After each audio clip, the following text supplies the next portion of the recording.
غار ہرا کی تاریخ نبی اکرم صلی اللہ علیہ وسلم کی جوانی سے ملتی ہے، جب آپ صلی اللہ علیہ وسلم ایک تاجر کے طور پر کام کرتے تھے، فلسطین اور شام کا سفر کرتے تھے۔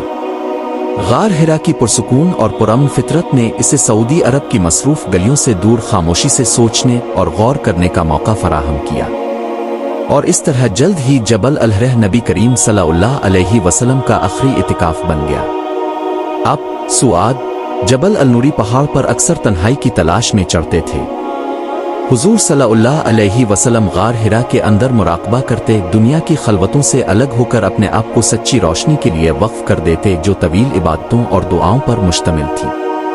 یہ رمضان المبارک 610 عیسوی کے مہینے میں تھا کہ ایک رات جب 40 سال کی عمر میں رسول اللہ صلی اللہ علیہ وسلم غار ہرا میں تہجد کے وقت کہیں گہرے مراقبہ میں تھے، فرشتہ جبرائیل علیہ السلام انسان کی شکل میں تشریف لائے۔ اس کے ہاتھ میں ریشم کا ایک ٹکڑا تھا۔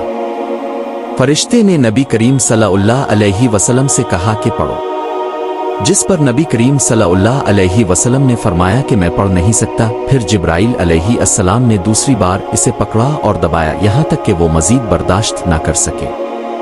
اسے جانے کے فوراً بعد جبرائیل علیہ السلام نے ایک بار پھر اس سے کہا کہ پڑھو، جس کا نبی کریم صلی اللہ علیہ وسلم نے بھی یہی جواب دیا۔ فرشتے نے ایک بار پھر رسول اللہ صلی اللہ علیہ وسلم کو گلے لگایا، یہاں تک کہ اب صلی اللہ علیہ وسلم نے صبر کی انتہا کر دی اور کہا پڑھو۔ تاہم تیسری بار بھی حضور اکرم صلی اللہ علیہ وسلم نے یہی جواب دیا کہ میں پڑھ نہیں سکتا۔ پھر اللہ تعالیٰ کے حکم پر فرشتہ جبرائیل علیہ السلام نے یہ وحی جاری کی، پڑھو اپنے رب کے نام سے جو خالق ہے، جس نے انسان کو لوتھڑے سے پیدا کیا۔ پڑھی، اور تمہارا رب بڑا فضل والا ہے، جس نے قلم سے سکھایا انسان کو وہ سکھایا جو وہ نہیں جانتا تھا۔ سورہ العلق 96:1-5۔ یہ قرآن مجید کی پہلی آیات تھیں جو ان پر نازل ہوئیں۔ رسول اللہ صلی اللہ علیہ وسلم نے جبرائیل علیہ السلام کے بعد یہ کلمات پڑھے اور فرمایا کہ گویا یہ الفاظ میرے دل پر لکھے ہوئے تھے۔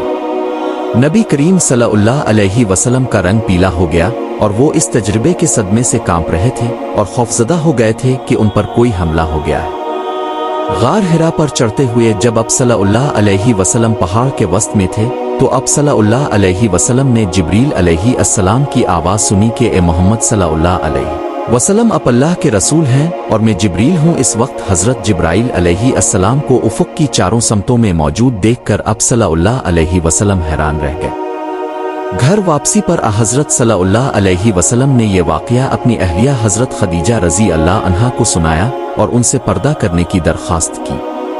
اسلامی تاریخ کے مطابق یہ خیال کیا جاتا ہے کہ اپنی جوانی کے ابتدائی سالوں میں نبی اکرم صلی اللہ علیہ وسلم اچھے خوابوں کی شکل میں وحی کیا کرتے تھے جو سچ ہوتے ہیں۔ اس کے بعد وہ تنہائی پسند کرنے لگا اور اسی طرح غار ہرا کے اندر دھیان اور حقیقی روشنی کی تلاش میں گھنٹوں اور دن گزارنے لگا۔ رسول اللہ صلی اللہ علیہ وسلم غار ہرا میں طویل مدت تک قیام کے لیے اپنے ساتھ سامان بھی لے جاتے تھے اور صرف حضرت خدیجہ رضی اللہ عنہا کے پاس واپس آتے تھے۔ پیغمبر اسلام سعود نے اس عمل کو جاری رکھا یہاں تک کہ اللہ تعالیٰ کی طرف سے فرشتہ جبریل کے ذریعے آپ پر وحی نازل ہوئی۔ نبی اکرم صلی اللہ علیہ وسلم نے 40 سال کی عمر میں غار ہرا میں پورا ایک مہینہ گزارا، تنہائی، سکون اور غور و فکر کا موقع حاصل کیا۔ رمضان المبارک کے آخری عشرہ میں فرشتہ جبرائیل علیہ السلام نبی اکرم صلی اللہ علیہ وسلم کے سامنے حاضر ہوئے اور اللہ تعالیٰ کے حکم پر اب سے قرآن مجید کی پہلی آیات کی تلاوت کرنے کو کہا۔ وحی الہی کی وہ آیات درج ذیل ہے، پڑھ اپنے رب کے نام سے جو خالق ہے، جس نے انسان کو لوتھڑے سے پیدا کیا۔